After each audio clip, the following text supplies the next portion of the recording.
दोस्तों ये जो पेपर देख रहा है क्लास 10th सामाजिक विज्ञान का पेपर है, जो कि बहुत ही जल्दी नजदीक आपका पेपर आने वाला है एग्जाम बोर्ड।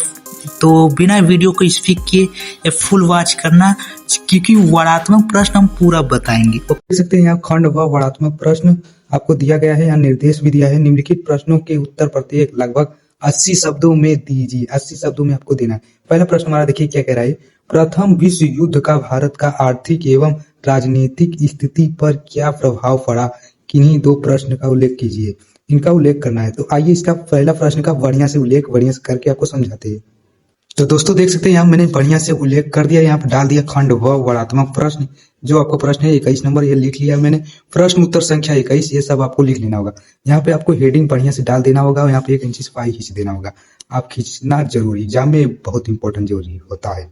प्रथम विश्व युद्ध का भारत प्रथम युद्ध मैंने लिख लिया है, ठीक है। तो देखिए प्रथम विश्व युद्ध 1914-1918 में हुआ था। कंफर्म नहीं है पर इतने में ही हुआ था। का भारत की आर्थिक तथा राजनीतिक स्थिति पर गहरा प्रभाव पड़ा। युद्ध के कारण ब्रिटेन सरकार के भारत से अधिक धन और संसाधन लिए, जिससे करों में वृद्धि हुई और महंगाई बढ़ गई। आम जनता का जीवन कठिनता हो गया। राजनीतिक रूप से इस युद्ध ने भारतीयों में राष्ट्रीय चेतना को बढ़ावा दिया। शोषण की महंगाई तेजी से और स्वतंत्रता आंदोलन को नई दिशा मिली। ठीक है, तो कहने का ये मतलब है।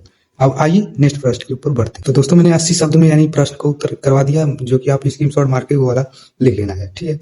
अब आइए नेक्स्ट प्रश्न हमारा देखिए क्या कह रहा है। ए विधिया अथवा में आप चाहिए ये वाला करिए, चाहे ये वाला पहला करिए। अब दूसरा प्रश्न हमारा देखिए क्या कह रहा है। लोकतंत्र में पारदर्शित शासन का क्या अर्थ है? उदाहरण सहित समझाइए। कह रहा है उदाहरण सहित समझाइए। तो आइए इसका उदाहरण देकर हम बढ़िया से आपको समझाते हैं। तो दोस्तों मैं यहाँ पे देखिए प्रश्न संख्या 22 यहाँ पे मैंने डाल दिया लोकतंत्र राजनीतिक दलों। आपको इतना हेडिंग डाल लेना होगा, हेडिंग बहुत जरूरी होता है, ठीक है। अब यहाँ पे देखिए मैंने डाल के अब इसे समझाते हैं। लोकतंत्र में राजनीतिक दल ऐसे संगठित समूहक होते हैं जो चुनाव लड़कर सतह प्राप्त करने का प्रयास करते हैं और जनता के हित में नीतियों बनाते हैं। और राजनीतिक दल लोकतंत्र की रीढ़ माने जाते हैं। चुनाव लड़ना और जनता को विभिन्न विकल्प देना, सरकार का संगठन करना और नीतियों का क्रियान्वयन करना, ठीक है। तो आपको स्क्रीनशॉट मार के बढ़िया से इसका याद करना होगा और लिख लेना होगा, ठीक है। तो चलिए आगे बढ़ते हैं। हाँ तो दोस्तों देख सकते हैं तीसरा प्रश्न हमारा क्या कह रहा है। जैव और अवैध संसाधन क्या होते हैं? वर्णन कीजिए। कह रहा है वर्णन करने के लिए। तो इसका ये वाला चाहिए आपको आता है तो ये वाला करिए, दोनों में से किसी एक करिए। तो आइए इसका हम करके आपको दिखाते हैं। हाँ तो दोस्तों मैं देख सकते हैं यहाँ पे हेडिंग बढ़िया से डाल के यहाँ पे डाल दिया प्रश्न उत्तर संख्या 23वां डाल के बढ़िया से लिख दिया है जीव और आवेजिक संसाधन। ये आपको हेडिंग बढ़िया से डाल लेना होगा, ठीक है। अब यहाँ देखिए जीव संसाधन के संसाधन होते हैं जो जीवन वस्तुओं से प्राप्त होते हैं। इनमें मनुष्य, पशु, पेड़ पौधे, मछलियां आदि शामिल है। जैविक संसाधन वे होते हैं जो निर्जीव वस्तुओं से प्राप्त होते हैं। ये दोनों देखिए, जैसे देखिए यहाँ पे एग्जाम्पल के लिए, जैसे जल, वायु, मिट्टी, खनिज, लोहा, तांबा आदि शब्द है, ठीक है।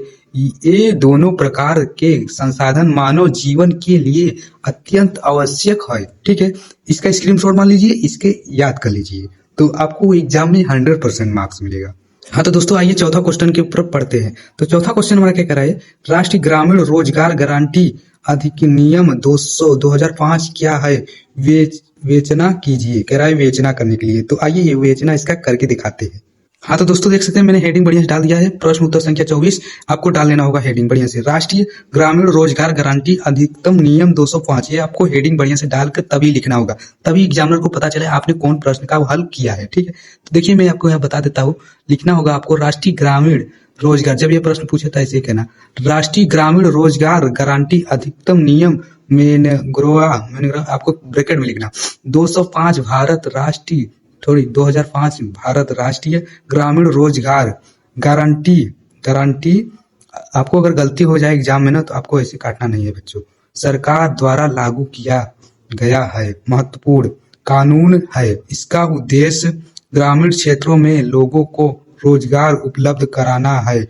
इस अधिकतम नियम के अंतर्गत प्रत्येक ग्रामीण परिवार को वर्ष में कम से कम 100 दिनों का रोजगार देने की गारंटी दी गई है, जिससे गरीबों और बेरोजगारों कमी न होती हो। ठीक है, यानी गरीबों और बेरोजगार को कमी न हो, इसकी गारंटी सरकार ने ली है। ठीक है, तो आइए आगे बढ़ते हैं क्वेश्चन की तरफ। स्क्रीनशॉट मार लीजिए, अब इसे याद कर लीजिए। एग्जाम में ये भी क्वेश्चन 100% आएगा ही, 2026 में क्वेश्चन जरूर आएगा दोस्तों।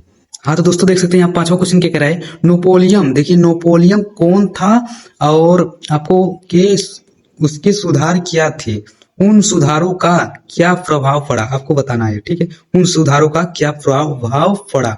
तो हम आइए इसे एक शॉर्टकट तरीके में हेडिंग डाल के लिख कर आपको समझाते हैं। तो दोस्तों देख सकते हैं मैंने लिख लिया यहाँ पर प्रश्न उत्तर संख्या 25वां, आपको हेडिंग डाल के लिख लेना होगा नेपोलियन पार्टनर्स। ये आपने शॉर्टकट तरीके से लिखा है, आप भी शॉर्टकट तरीके से लिख सकते हैं। ठीक है, हेडिंग बढ़िया से आपको डालना होगा। देखिए यहाँ पे लिखना होगा आपको नेपोलियन बोनापार्ट फ्रांस का एक सेना नायक और शासन तथा उसके समान कानून व्यवस्था लागू की समानती प्रथा को प्राप्त किया और सुधार से मैं राष्ट्रवाद की भावना को बढ़ावा मिला। राष्ट्रीय भाव मतलब आपको राष्ट्रीय भाव का बढ़ावा मिला। ठीक है, तो आपको स्क्रीनशॉट मार के इसे भी प्रश्न को याद करना, ये भी आएगा प्रश्न 100%।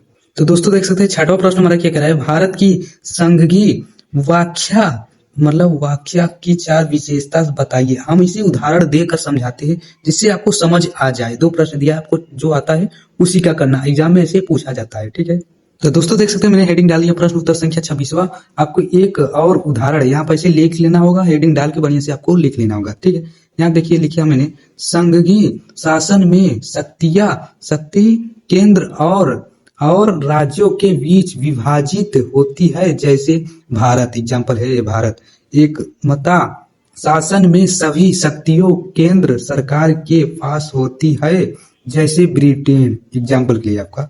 यह संघीय शासन में राज्य सरकार अधिक स्वतंत्रता होती है, जबकि एकदम शासन में केंद्र अधिक शक्तिशाली है। सही बात है कि शासन में केंद्र बहुत शक्तिशाली है इस समय सरकार। ठीक है, तो एग्जाम में 100% ये वाला भी क्वेश्चन पूछा गया है और आएगा भी। ठीक है, तो दोस्तों देख सकते हैं 7वां क्वेश्चन हमारा क्या कह रहा है, भारत में सड़क परिवहन पर एक लेख लिखिए। एक लेख आपको लिखना होगा, लेखक यानी लेख लिखना होगा। ठीक है, अथवा में दिया है भारत, ये आपको ये वाला, अगर दूसरा वाला आता है तो ये वाला करिए, और नहीं आता है तो ये वाला भी कर सकते हैं। तो आइए इसे करके आपको समझाते हैं। तो दोस्तों देख सकते हैं मैंने हेडिंग डाल दिया प्रश्न उत्तर संख्या 27वां, और भारत में सड़क परिवहन पर एक लेख। मैंने यहाँ पे हेडिंग इतना बढ़िया से डाल दिया, आपको भी हेडिंग डालना बहुत जरूरी है, तो इससे एग्जामिनर को पता चलेगा आपको क्वेश्चन कौन सा किया है। ठीक है, तो यहाँ पे देखिए मैंने लिखा, सड़क परिवहन भारत का सबसे महत्वपूर्ण परिवहन संसाधन है। यह गांवों और शहरों को जोड़ने में सहायक है। सड़क परिवहन रास्ता और सुविधाजनक सड़क परिवहन के प्रमुख प्रकार की इसके व्यापार में यात्रा को बढ़ावा मिलती है। आपको ये बढ़िया से लिख लेना होगा, स्क्रीनशॉट इसका मार लीजिए और बढ़िया से ये प्रश्न 100% आएगा एग्जाम में।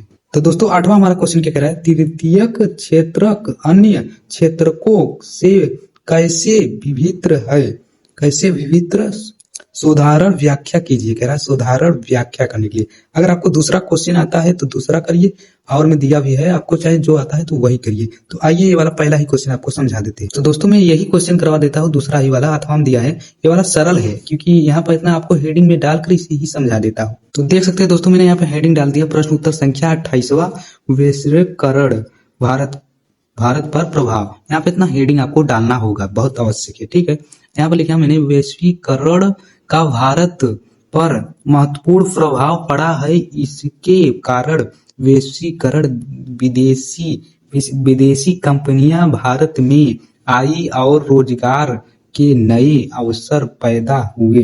भारतीय भारतीय बाजार में अच्छे और रास्ते उत्पादन उपलब्ध हुए, सूचना उपयुक्त व्यापार और उपयोग का विकास हुआ। ठीक है, हालांकि छोटे उपयोग पर प्राथमिक का दबाव भी पड़ा, प्राथमिक दबाव यानी नहीं पड़ा। ठीक है, पड़ा। ठीक है, आपको स्क्रीनशॉट मार के ये भी लिख लेना होगा, एग्जाम में एक क्वेश्चन जरूर आता है।